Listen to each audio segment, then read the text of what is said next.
Ben Moubamba. Nous sommes le vendredi 3 novembre 2023. Je vous ai dit que je cesserai de parler le dimanche 12 novembre, mais j'ai un peu corrigé ma position. En réalité, je cesserai de parler dimanche 5 novembre 2023 parce que je suis fatigué d'être issu d'un peuple qui a beaucoup souffert mais qui ne veut pas comprendre. Alors, en tant que prophète, en tant que serviteur souffrant, référez-vous au chapitre 53 du livre d'Isaïe sur le serviteur souffrant que je suis. Homme de douleur, broyé par la souffrance.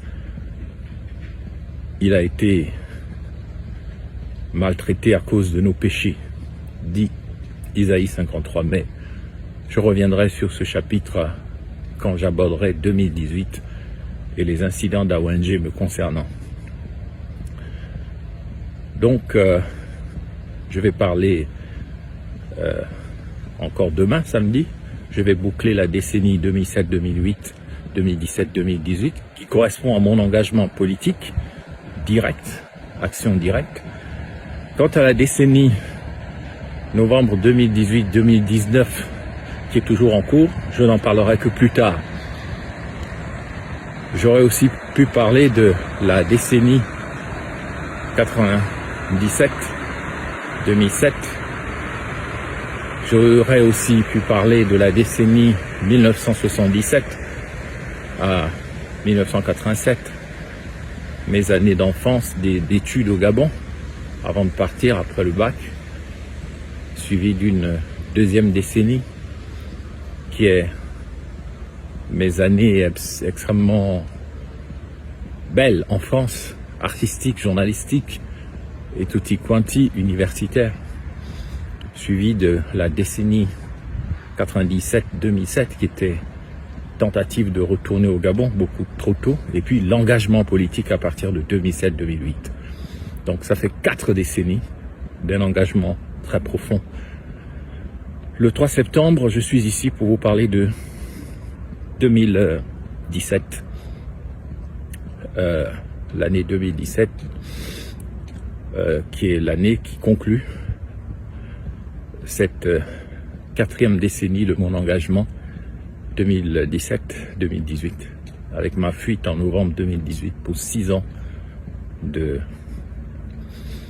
pèlerinage, on va dire, politique à travers le monde. Pour ce qui concerne la charnière 2016-2017, je vous l'ai dit déjà, je suis celui, les gens ne le savent pas, qui a déjà sauvé le Gabon sans que le pays ne le sache en 2016. Donc je ne suis pas impressionné par les racontars des gens parce que ceux qui savent ne parlent pas. En effet, en 2016, il y a 7 ans, il y a eu un complot qu'on appelait le complot Nzamata au Gabon. Ce complot était monté depuis une ferme agricole à Minzik, dans le Wellington. Il y avait pas mal d'acteurs dedans, notamment l'ancien directeur général du budget, ils le savent, et puis d'autres personnalités que je ne veux pas citer ici, mais elles se reconnaîtront. Donc, ce qui s'est passé en 2023 était déjà prévu en 2016, mais selon un autre scénario. Jean Ping, dans le rôle d'Ondossa, ne devait pas prendre le pouvoir. S'il prenait le pouvoir, ceux qui préparaient le complot de Nzamata avaient prévu de l'assassiner et de lui faire ça dur, comme on dit. Il n'avait aucune chance. Non seulement la France-Afrique s'opposait, mais en plus, le coup d'État de 2023 aurait déjà pu avoir lieu en 2016, mais cette fois-ci contre Jean Ping, comme ça l'a été contre Ondossa, avec la complicité d'un certain nombre d'acteurs issus de plusieurs camps, avec des soutiens internationaux. Ça, je vous le dis, c'est vrai. Je suis celui qui a déjoué ce complot, parce que ne vous faites aucune illusion, vous qui ne savez pas grand-chose. Même si Jean Ping avait été en position de diriger, comme l'a été Ondossa en 2023, il y aurait eu un coup d'État, sanglant même, contre lui, comme Ali Bongo aussi aurait pu être assassiné, mais cette fois-ci, il n'avait pas encore fait son AVC. C'est donc par mon action, et tous les services secrets le savent, y compris l'ancienne chef de cabinet d'Ali Bongo, qui m'a trahi avec un ami que j'ai eu la malchance de lui présenter, un certain Joël machin, ancien DG de la SNLS, qui a trahi son ami Ben Moubamba. Ils savent le rôle que j'ai joué pour empêcher le pays de sombrer dans l'abîme.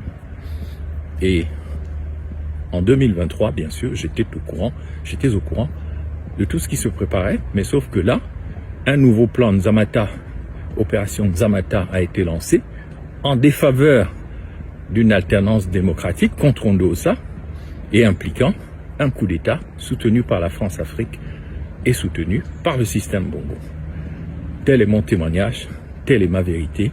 Vous pouvez la prendre comme vous voulez, mais c'est ce que je sais.